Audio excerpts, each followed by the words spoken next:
Welcome, Cosmic Scholars. Today, we're unearthing a myth from the deepest archives of creation itself.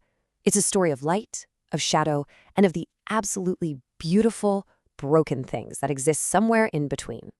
So let's just dive right in with the question that hangs over this entire story, a question posed by this silent, all-seeing cosmic observer. And it's all about that razor-thin line, the line between salvation and total destruction. It's a choice that would literally echo for eternity.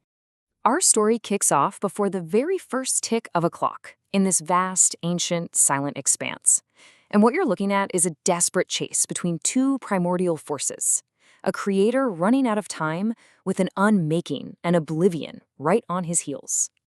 On one side, you've got the Silver Traveler.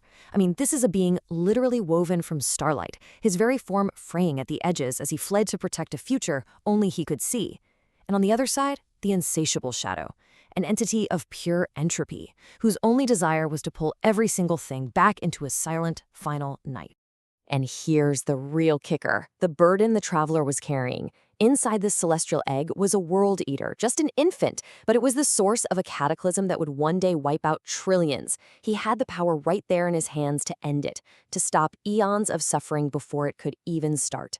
So there he is, faced with that haunting question from the witness, and he has to make this universe-altering decision. How do you possibly defeat the darkness without becoming the very thing you're fighting against? And he had this incredible realization. He understood that a true victory, it couldn't be won by just adopting the enemy's methods. To destroy innocence, even for a good cause, would be to embrace the very same entropy he was fleeing from. So he didn't strike. He chose what's called the cruel balance of destiny, accepting that some cycles just have to play out. And this is where the whole story just pivots. His victory wasn't annihilation. In his final, breathtaking act, he turned to face the shadow, not with a weapon, but with himself. He poured every last drop of his brilliance into his enemy, an act of profound, self-sacrificing creation that banished the entity and scattered his own essence across the void like seeds of light. But here's the thing. His sacrifice didn't create some perfect utopia. No.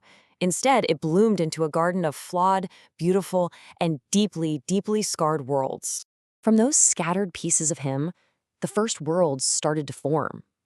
And every single one was a testament to his legacy. Yeah, but they were also born from that final, violent confrontation. Take Mercury, for instance. They call it the Iron Heart. It's a dying world.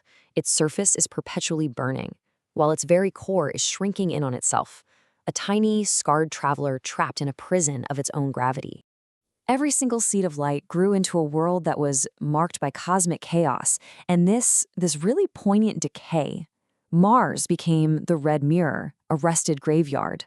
Imagine, a garden that once thrived there just withered and died after the solar winds stripped away its magnetic heartbeats, leaving it totally exposed and barren for all time. And even the most majestic of its creations, they're defined by their beautiful ruins. Just look at Saturn, the golden tyrant.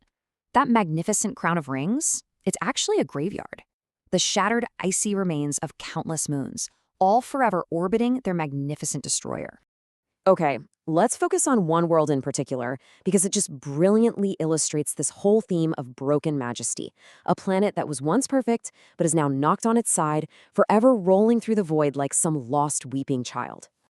Its story starts with a single, catastrophic act of violence. Back in the chaotic dawn of the system, a wandering titan, another world, slammed into this blue marble.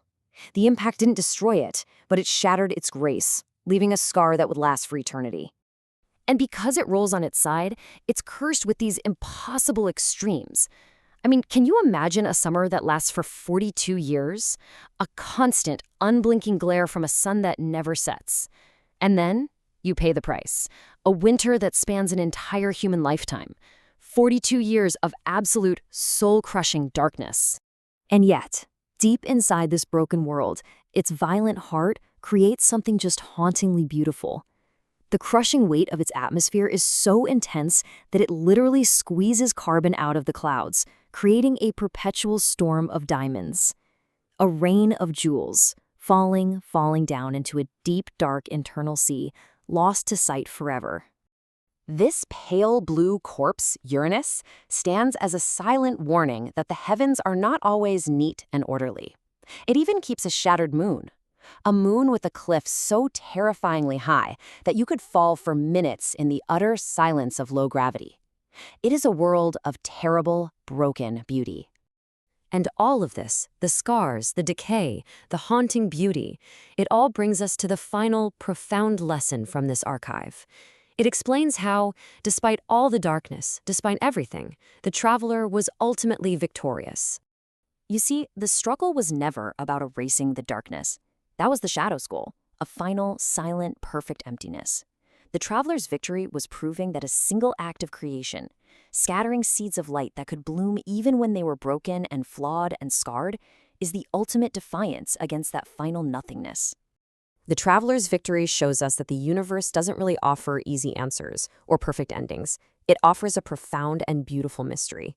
It reminds us that there is majesty in the broken, there is light in the struggle, and that creation itself is the most powerful act of all. And it leaves us with one final question to think about. If even brokenness can be this beautiful, of what defiance are we capable?